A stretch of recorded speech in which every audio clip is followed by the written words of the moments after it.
नमस्कार, खबर उत्तर प्रदेश में आप सभी का स्वागत है। मैं हूं आपके साथ यशी शुक्ला। रुक करेंगे खबरों का, लेकिन उससे पहले एक नजर सुर्खियों पर। परीक्षा सुधार लिए प्रधानमंत्री का बड़ा कदम, टास्क फोर्स का किया गठन। नंदन नीलेखड़ी समेत 6 लोग टीम में शामिल। सरकार आज करेगी नया पेपर लीक विरोधी विधेयक पेश। विपक्ष छात्रों के मुद्दे पर सरकार को घेरेगा।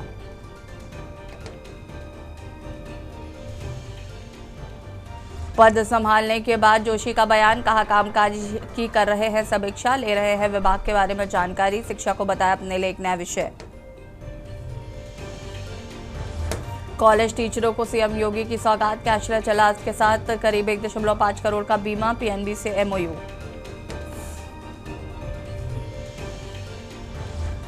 मुख्यमंत्री धामी ने की 2 साहित्य ग्राम स्थापित करने की घोषणा। उत्तराखंड में साहित्यिक पर्यटन को मिलेगा बढ़ावा। यूपी बिहार समेत 10 राज्यों में मूसलाधार बारिश की चेतावनी। 14 घंटे अहम आईएमडी का अलर्ट। दिल्ली एनसीआर में उमस।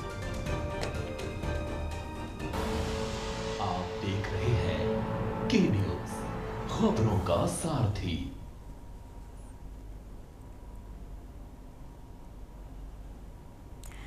सीएम योगी ने प्रदेशवासियों के लिए पाती लिखी है, जिसमें उन्होंने शिक्षकों को सम्मान की बात कही है। सीएम योगी ने लिखा है कि जहां गुरु का सम्मान होता है वहीं समाज उन्नति करता है। 9 वर्षों की सरकार में शिक्षकों के सम्मान और सशक्तिकरण को सरकार की सर्वोच्च प्राथमिकता दी गई है। मुख्यमंत्री शिक्षक कैशलेस चिकित्सा योजना से लाखों शिक्षक लाभान्वित किए गए हैं। 60 लाख शिक्षक, शिक्षणेतर कर्मचारी और आश्रितों को योजना का लाभ ले रहे हैं। 7.5 लाख से अधिक विश्वविद्यालय व महाविद्यालय शिक्षकों को भी योजना में शामिल किया गया है।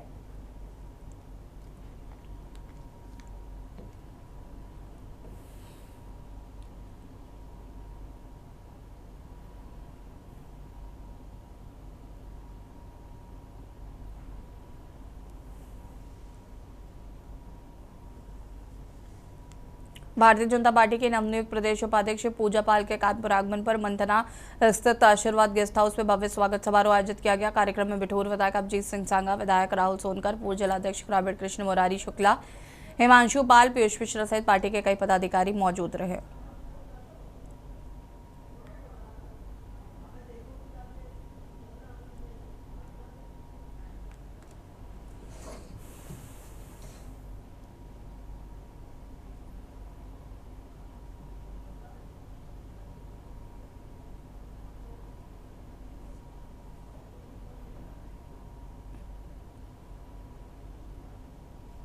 आज तो कानपुर में हमारे बिठूर विधानसभा के हमारे पाल समाज के भाइयों बहनों, पितृ बुजुर्गों, नौजवान साथियों ने और हमारे पार्टी के लोग ने यहाँ पर मेरा स्वागत कार्यक्रम रखा था और बहुत भव्य स्वागत हुआ।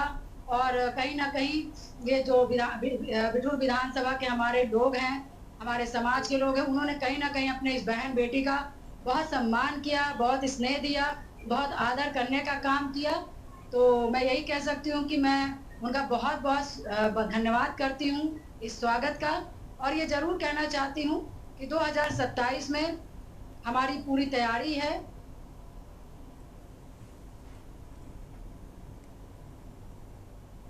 ग्रेटर नोएडा प्राधिकरण ने कालाधाम सोसाइटी में 6 साल के बच्चे की मौत के मामले में बड़ी प्रशासनिक कार्रवाई की है। प्राधिकरण के सीईओ एनजी रवि कुमार ने लापरवाही बरतने वाले जल विभाग के सहायक प्रबंधक मनोज कुमार, प्रबंधक गरिमा सिंह और वरिष्ठ प्रबंधक विनोद कुमार शर्मा को तत्काल प्रभाव से सभी दायित्वों से मुक्त कर दिया है। ग्रेटर नोएडा वेस्ट कार्यालय से संबद्ध कर दिया गया है।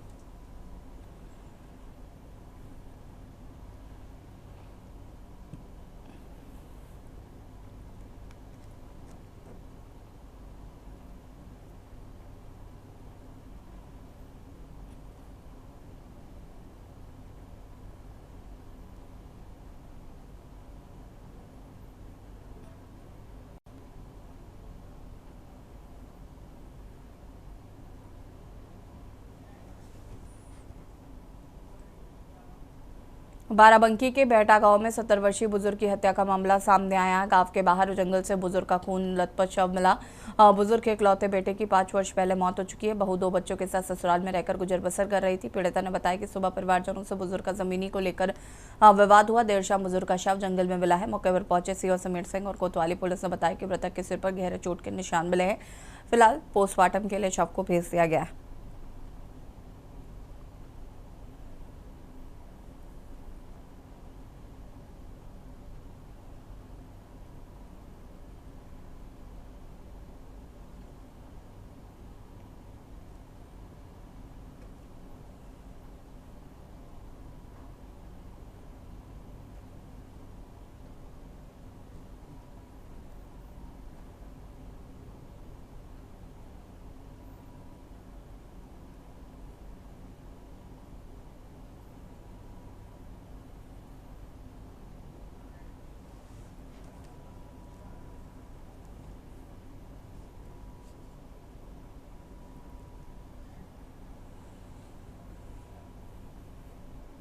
देवरिया में नीट परीक्षा विवाद को लेकर छात्रों ने भावुक श्रद्धांजलि सभा आयोजित की है। शहीद चंद्रशेखर आजाद चौक पर बड़ी संख्या में छात्र जुटे और 21 दीप व मोमबत्तियां जलाकर दिवंगत छात्रों को श्रद्धांजलि अर्पित की है।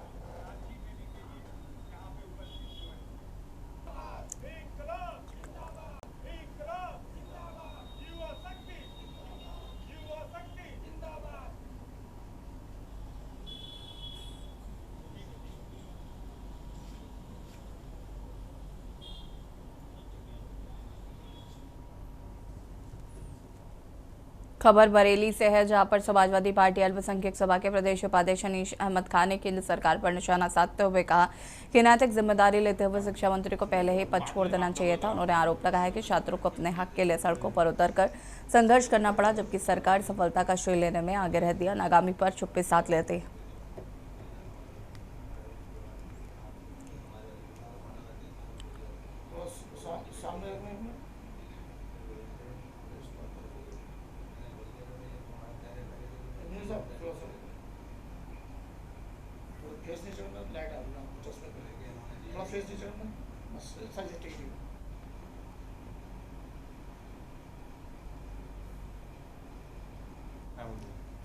बाद में आप डबल करा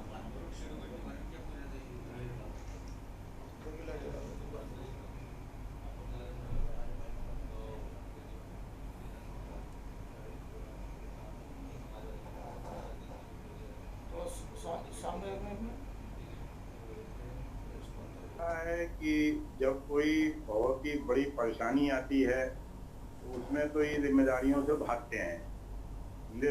जब कोई उपलब्धि प्राप्त होके आती है, कोई खिलाड़ी जीत के आता है तो बड़ा उसका श्रेय लेते हैं। इसी तरीके से जब कोई ऐसा मसला आता है जिसमें इनकी जिम्मेदारी फिक्स होती है, उससे ये भागते हैं, डरते हैं।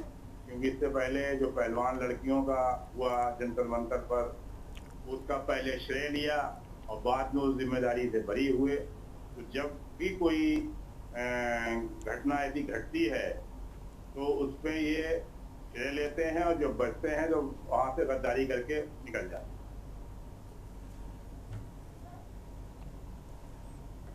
उत्तर प्रदेश के सीतापुर जिले में प्रधानमंत्री नरेंद्र मोदी की आर्टिफिशियल इंटेलिजेंस से बनाई गई एक आपत्तिजनक तस्वीर सोशल मीडिया पर वायरल होने का मामला सामने आया और इस घटना के बाद रामनगरी अयोध्या के साधु संतों और सनातन संगठनों में भारी आक्रोश देखने को मिल रहा है। सोशल मीडिया पर आपत्तिजनक तस्वीर पोस्ट करने वाले युवकों की पहचान कुलजीत यादव और जनरल यादव के रूप में हुई है।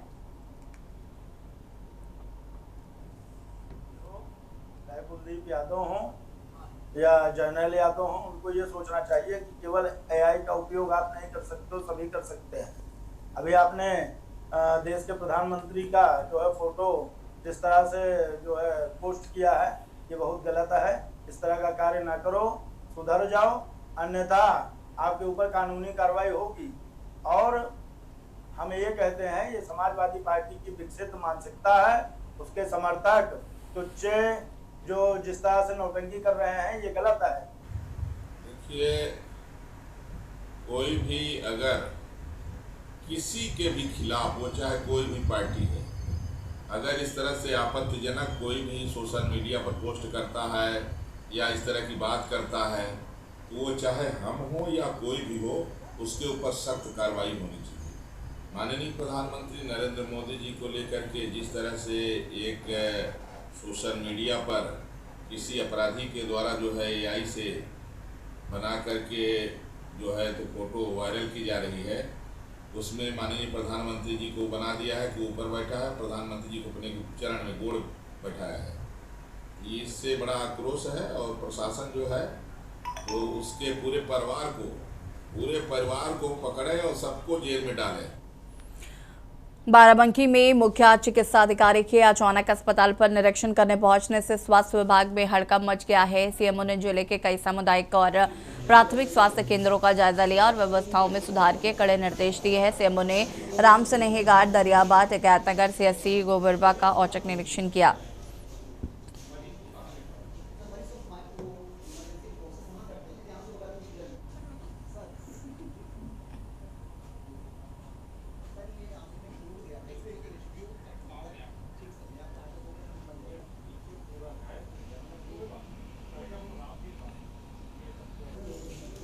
सब उसमें बैठे हुए थे तो इसकी बात है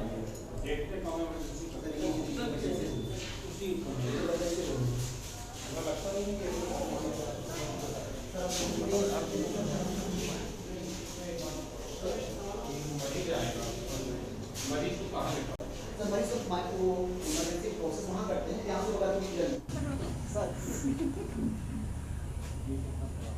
सर ये आखिर में टूट गया था इसमें एक रिव्यू तत्काल में आपको ठीक सर मैं आपको आगे हो गया बन जाएगा नीचे पूरा है कोई बात नहीं हम आप के पास ये सबको बात करेंगे ये तुम्हारे व्यक्ति से यहाँ हम इंटरलॉकिंग टाइल लगवा ये एरिया पूरा ठीक नहीं हो जाएगा ये ऐसा चलता है मुझे इसका प्लेटफॉर्म चाहिए ये सब नहीं चाहिए सब उसमें बैठे हुए थे तो इसकी बात है देखते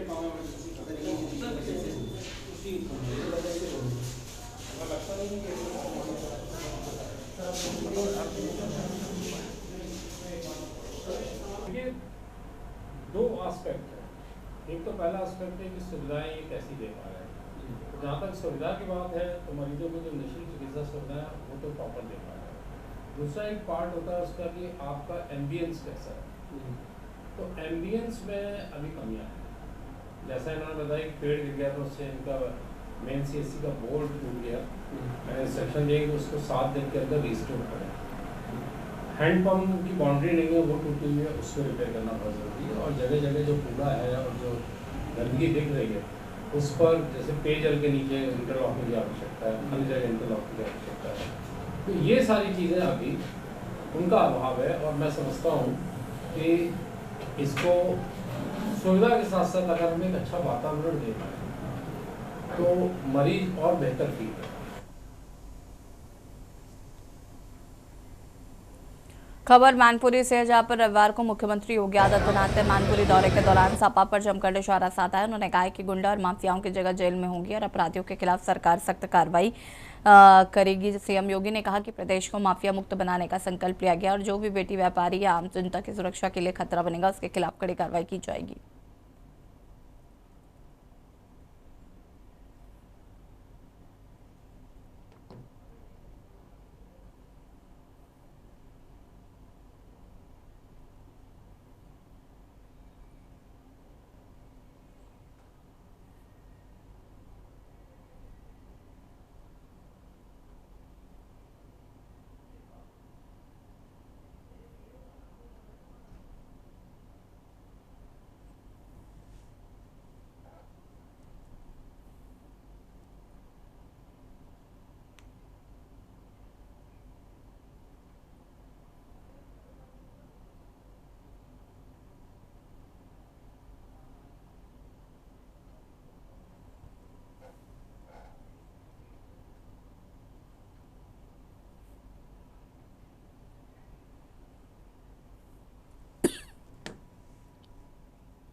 खबर इटावा से, जहां पर रविवार को मुख्यमंत्री योगी आदित्यनाथ ने इटावा पहुंचकर करीब 603 करोड़ रुपए के विकास योजनाओं का लोकार्पण और शिलान्यास किया। इस दौरान आयोजित जनसभा में उन्होंने प्रस्तावित विधानसभा 2027 चुनाव को लेकर भाजपा कार्यकर्ताओं में उत्साह भरा। मुख्यमंत्री ने कहा कि प्रदेश में विकास, कानून व्यवस्था और जन कल्याण की योजनाएं तेजी से आगे बढ़ाई जा रही हैं। सरकार बिना भेदभाव के हर वर्ग के लिए काम कर रही है।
खबर कानपुर से है, जहां पर कोहना थाना पुलिस से चेकिंग के दौरान बड़ी कार्रवाई करते हुए संदिग्ध स्कॉर्पियो सवार 4 शातिर अपराधियों को गिरफ्तार किया है, जबकि 2 आरोपी मौके से फरार हो गए हैं। पुलिस ने बदमाशों के कब्जे से तमंचा, जिंदा कारतूस, ब्लेड और वारदात में इस्तेमाल होने वाली सफेद रंग की स्कॉर्पियो बरामद की है।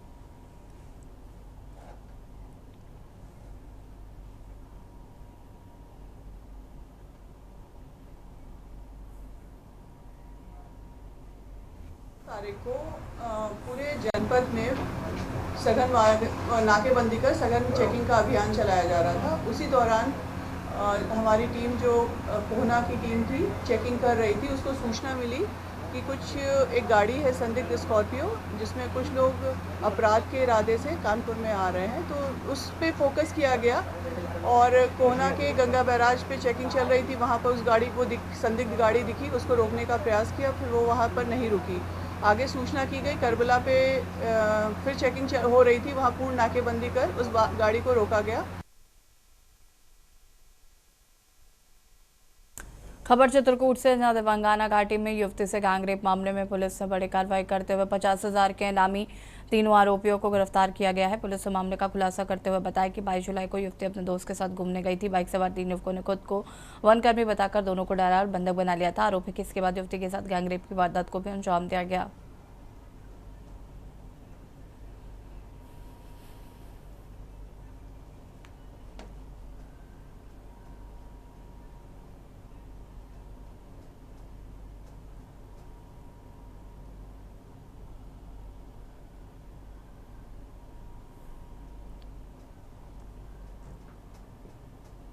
जैसा कि कल ही मैंने आपको मुठभेड़ के बाद बताया था कि देवंगना घाटी में हुए गैंगरेप का पुलिस ने अपनी परंपरागत मुखबिरी, सीसीटीवी फुटेज और इलेक्ट्रॉनिक सर्विलांस के माध्यम से खुलासा किया था। 3 अभियुक्त चिन्हित हो गए थे। इन पे 50-50 हज़ार का इनाम हो चुका। 2 अभियुक्त के बारे में ये सूचना थी कि ये मड़फा की तरफ है। उसी की तलाश में हमारी टीम वहाँ एसओजी की और थाना महलपुरवा की थी, जिस दौरान कल ये मुठभेड़ हुई और एक अभियुक्त उसमें गिरफ्तार किया। और उत्तर प्रदेश में फिलहाल इतना ही। देखते रहिए के न्यूज़ इंडिया। नमस्कार।